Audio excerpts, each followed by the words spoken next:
Give your team designated time to share their thoughts, their ideas, and concern without fear or judgment. By doing this, you're doing your part. It is going to be up to them to openly communicate and be very honest. Welcome back to the Jasmine Star Show, where we talk about business mindset. And today, teamwork, baby. Even if you don't have a team, I want you to keep listening because these strategies we discuss is going to help you build stronger relationships, improve your productivity, and prepare you for if you do decide to expand your team in the future. And it'll stop you from making the mistakes that I learned the hard way. But first, I want to read some very kind words from Raising 7. They said, I love Jasmine's show. She's a fast talker, so sometimes I have to rewind it when she makes a great point. But overall, the speed makes it so it doesn't drag on. I also love how her show evolved from just social media strategies to overall business strategies. Well, Raising 7, that means so much to me. Thank you. And speaking of business strategies, today we're diving into how to identify gaps between departments and practical tips and frameworks for creating processes to help you bridge the gap so that you and your team can move forward together. Okay, first, let's talk about why it's so important for departments to work together smoothly. When everyone is on the same page and their actions are in sync, they make things run more efficiently. This means less wasted time and resources and a team that's more motivated to hit their goals. So what could this look like? Let's do a real-life example of how communication and collaboration help us in my business. The president of Social Curator, her name is Katie. Well, she'll oftentimes work with our customer success to find commonly asked questions and the most needed areas of support from our members. She might find that they're asking questions about starting a podcast or a YouTube channel. Well, then Katie will then take that to the content director so she can create action plans that address those specific needs. Now, these action plans are then developed into very detailed guides that include things like video tutorials and checklists that help members overcome challenges and take really impactful action. Okay, so by doing this, we ensure that the content we produce is directly aligned with our members' needs. And you want to know what? When members see this, they feel noticed and seen and heard, and they get results. Now, it's really common for Rosie, she's the head of our customer success. Now, she reviews responses to my weekly newsletter, and then she'll share them in Slack. She's incredible at aggregating common themes or questions that help me create content for future newsletters and podcasts. And this leads me to ask you, are you getting my weekly newsletter? I personally write every email and I share behind the scenes looks of my business and my latest marketing experience. You can sign up at jasminestar.com/subscribe. I'm going to share the link in the show notes, but it's just jasminestar.com/subscribe. Now let's talk about how lack of communication and collaboration can hinder your team's success. When there's a breakdown in communication, tasks get duplicated or overlooked. And that leads to inefficiencies and missing deadlines, and it leads to a lot of frustration. I have been here before. It's like trying to row a boat with everybody rowing at different times or in different directions. And it slows you down and it makes it harder to reach your destination. When we create a new project or initiative, we have a team meeting with all of the key stakeholders to explain the desired result and outcome. When we outline what's going to be needed from each department, that's great because then the team will then get tasked in Asana to keep us on track. And here's the key for creating systems for success. Dependencies. Okay, so here's the thing. It's going to sound like I'm an endorser or an affiliate for Asana. I'm not, but if Asana would like to sponsor the podcast, let's have a conversation. We live and die by Asana. Now, for a while, we would have tasks, and a task would be assigned to a key member on a specific date. Well, there were plenty of times that a key member down, further along in the project, they would want to start a task. But if for some reason the person before them didn't finish it or get it done on time, well, it was going to impact how they showed up and how they were allocating time in their day. So when Asana dropped dependencies, we started building out every single project with dependencies, which meant that a person would not be able to start on their task.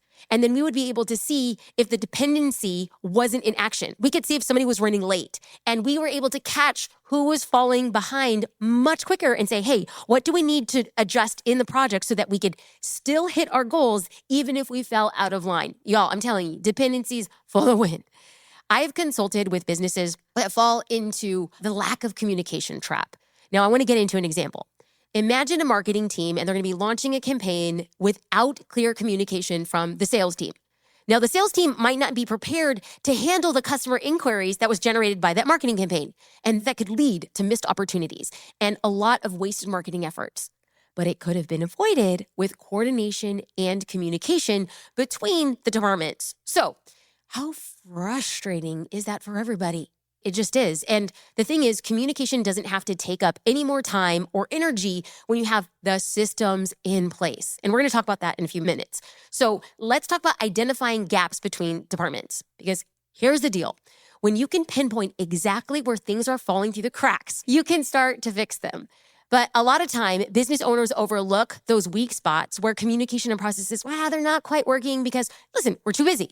The day-to-day operations are overrun, and maybe they simply don't have the right tools or frameworks to identify them.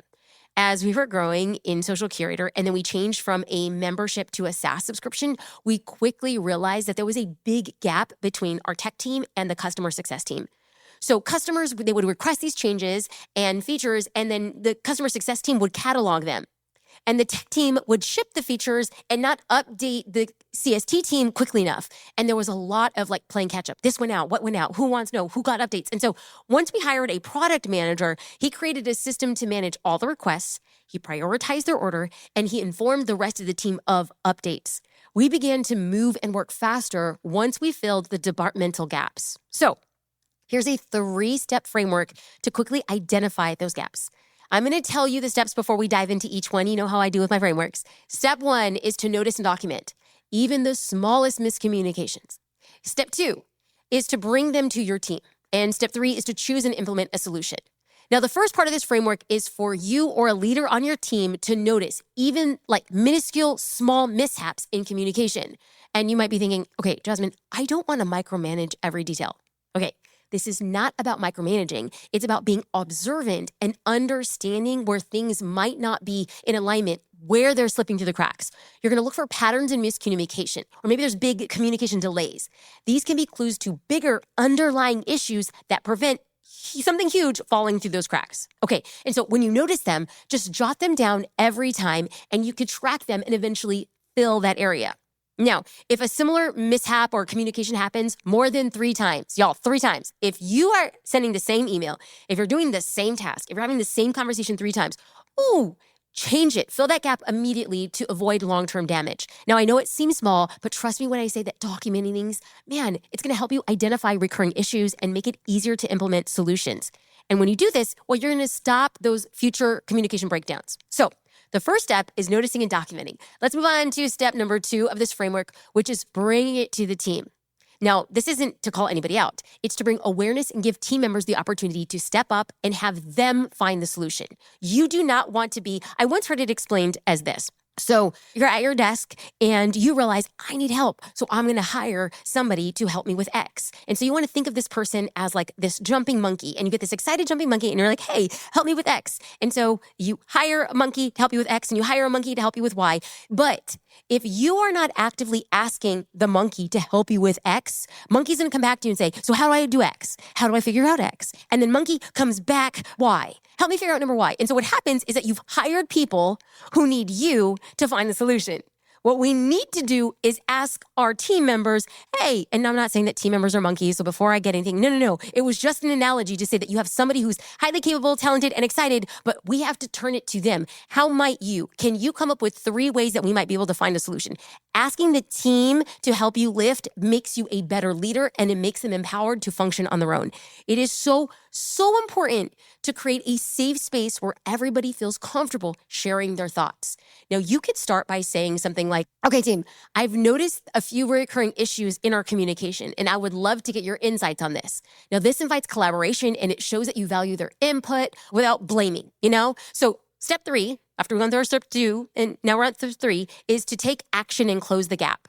Once you've gathered feedback and ideas, it's time to create and then implement those solutions. Maybe you even say, hey, I saw a few ideas from this team. I'm going to fuse them together. Maybe you need to set up regular cross-departmental meetings. Maybe you need to establish clear communication channels or develop new processes that ensure information flows smoothly between the teams. Now, the good news is that once you've done this, you'll not only fix the communication issues, but you're going to build a culture of teamwork and collaboration that not only identifies, but it also addresses, hey, this is how we communicate. This is how we fill gaps. This is how we find our own solutions. Now, you're going to do this as a leader to prevent gaps from even happening. So here are 3 tips that worked really well for me as I was learning to build and lead a team. First, I've said this before, but in some kind of regular, maybe preferably a weekly forum, maybe it's a meeting or a Slack thread or a shared document, give your team designated time to share their thoughts, their ideas, and concern without fear or judgment. By doing this, you're doing your part. It is going to be up to them to openly communicate and be very honest. Now, I think it could be as simple as having a Slack channel where the team can voice their opinions, provide feedback, or say, hey, I've noticed that this isn't actually working all that well. Great, we want to hear it. If we implement, that's on us, but we want to hear it and know about it. Now, the second thing you can do is to create a collaborative and communicative community to leverage technology. I promise you. The right tools can make all the difference. I've already said, I'm like my love for Asana. We use Slack, we use Notion. Now, I want to note one thing about Notion. We did not start using Notion until 2020. Once we hired our first CTO, at first we were totally against. We're like, oh my gosh, adding another tool to our business. But I have to tell you, it's been incredible. We now use Notion across the entire company. So we use it for documentation, for research, and we also use it as a company-wide wiki. This is like the Bible. This is where you go to find everything. Now, we still use Asana, but we just use Asana for task management. Now, it took time for us to get used to it and implement it. But when we took time to explain to the team how each tool was used, and then we built systems around it. Now, you might be thinking, I don't really know how. I don't really want to dive into new tech. Okay, well then maybe you can consider bringing on a systems-oriented team member, or maybe you hire a consultant to help you get set up. Embracing technology is so crucial for every aspect of your business. Please don't avoid it and don't delay any longer, because the benefits to your company and your company goals, there's going to be well worth the effort.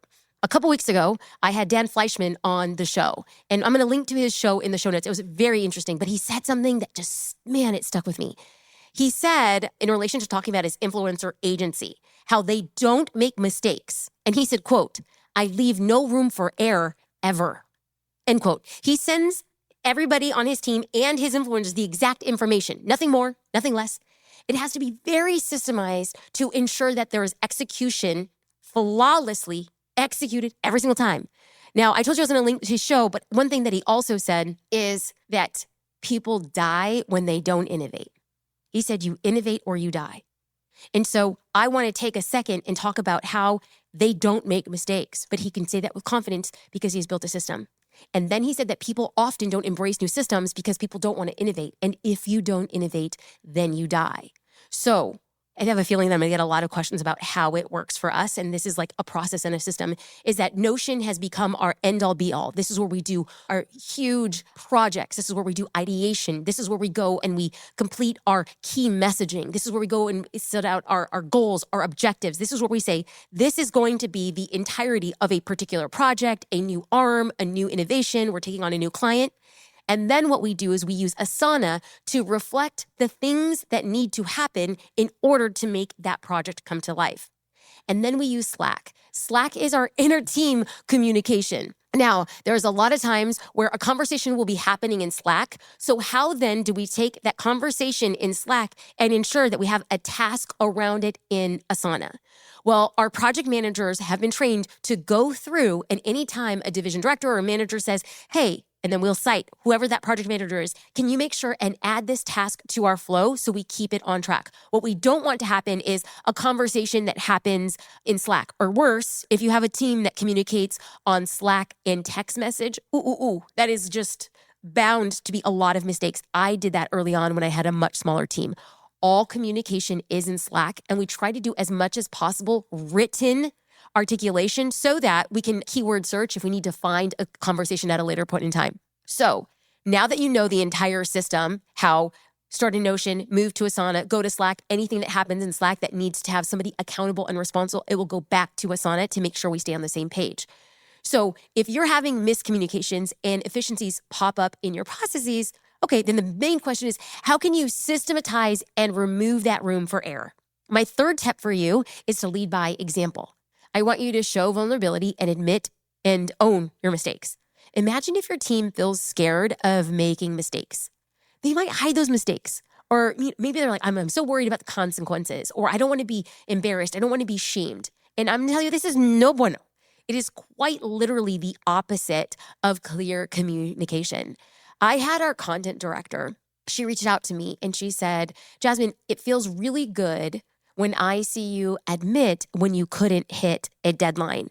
And for her, just seeing me admit publicly in Slack, she said it was really powerful for me to see this because what happens was I was staying up late to finish everything, but I wasn't giving it my best work if I'm staying up late to do it. So the fact that I, just like you, can tell the team, hey, I don't know if I can finish this on time. If I am needed to finish it on this day, I will. But if there's any chance that I can get it done tomorrow morning and give you a specific time, that moves us forward. And I didn't know that it meant something to her for me to say like, hey, I am trying my best, but my best ain't cutting it. So I'm going to need a little grace. That communication has really set the bar for the team, and it made me feel really good to hear that from her. So I'm sharing it with you in case you need to be open with your team as well. Okay. I also want to say that by embracing vulnerability and admitting to your own mistakes, you send a very powerful message. It's okay to be imperfect, and we're going to learn from our mistakes, and this is how we grow. And that's how you turn a mistake or a missed deadline on your part into a valuable team culture building moment. Okay, so kind of went over a lot. We talked about systems, and I have to say, and I'm going to share about this in a future podcast episode, is I have been spending the last month interviewing 7- and 8-figure business owners. And I'm going deep into conversations about what their business looks like, what they've done to scale, what are the things that got in their way, what have been the best things to help them scale, and then where they feel currently stuck in their business. We're going to talk about more of that in the beginning. But let me give you a sneak peek. The people who have been able to successfully move past that $1.2, $1.3 million mark and breeze right past it is if they took the time to build clear systems around the $500,000 and $600,000 mark. Because what happens is we can build systems that seem to be like working, and it's going to get us through like that 400,000 or 500,000, and you're like, okay, I'm doing this and I'm keeping all the balls. And then for the people who are like dogged, sharpen their teeth, bust through walls, those people who can juggle a lot and have a high capacity, they can push it to like 1 million and 1.2. And then they get to a point that if they did not have hardcore systems in place, they stay stuck and they burn out. So the people who had the systems got to about 1.3, 1.4, 1.5, and then continued to scale seamlessly. Those are the people who took the time to have the systems and then refine the systems over time. And I want to say, I'm going to get into that in a second. But I'm giving you a precursor of how much we adhere and believe in our systems because that has been the thing to keep us moving forward.